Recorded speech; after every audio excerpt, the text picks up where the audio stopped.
trying to not continue releasing them?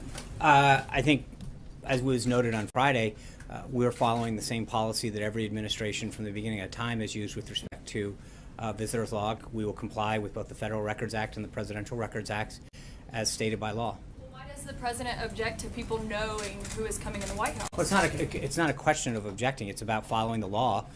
We're following the law as both the Presidential Records Act and the Federal Records Act prescribe it. So it's the same policy that every administration had up until the Obama administration, and frankly, the faux attempt that the Obama administration put out where they would scrub who they didn't want put out didn't serve anyone well. The president wants to make sure that people can come in the same way they can go into a members of Congress's office, provide information and details, and there's people who want to be able to come have that conversation with members of the administration the same way that they would do with members of Congress, go into their office. Why didn't he take this opportunity to one-up the transparency game? Because I think I'm trying to explain that to you. I think that we recognize that there's a privacy aspect to allowing citizens to come express their views, and that's why we maintain the same policy that every other administration did coming up here prior to the last one. And the last one, frankly, was a faux level of doing that, because when you go through and you scrub everyone's name out that you don't want everyone to know, that really is not an honest attempt at doing it. We're going to follow the law the way that every administration has followed up until the last one. Thanks, Zeke. Thanks, Sean.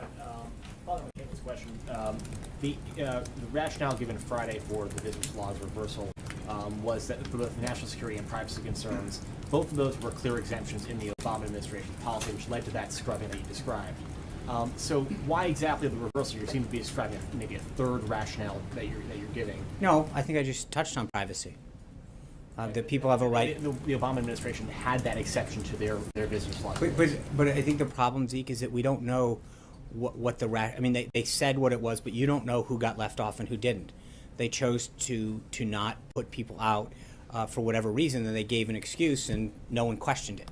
So the question is, but I think the bottom line is, as I said to Caitlin, is that we're going to have the same policy that every president has had through time. And comply with the law on both fronts. I think, but again, you remember, it's interesting that we're following basically the same thing that members of Congress follow. That you go and you meet with a member of Congress right now, that there's an option for people to be able to go and express their opinion if they want to make it public.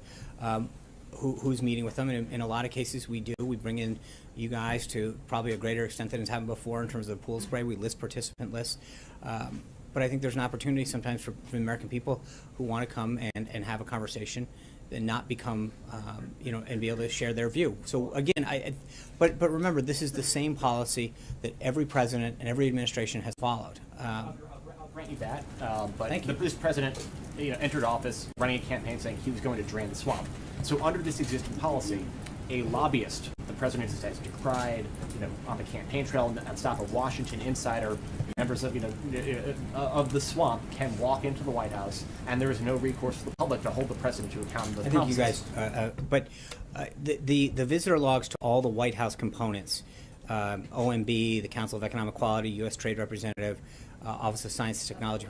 What I'm saying is all of those are subject to the Federal Records Act. We're complying with all that, and we're complying with the Presidential Records Act. My point is that, look, this is the policy that's existed from the beginning of time since they were kept, and through the last one. And the last one was a faux attempt at that. Again, it's not really being transparent when you scrub out the names of the people that you don't want anyone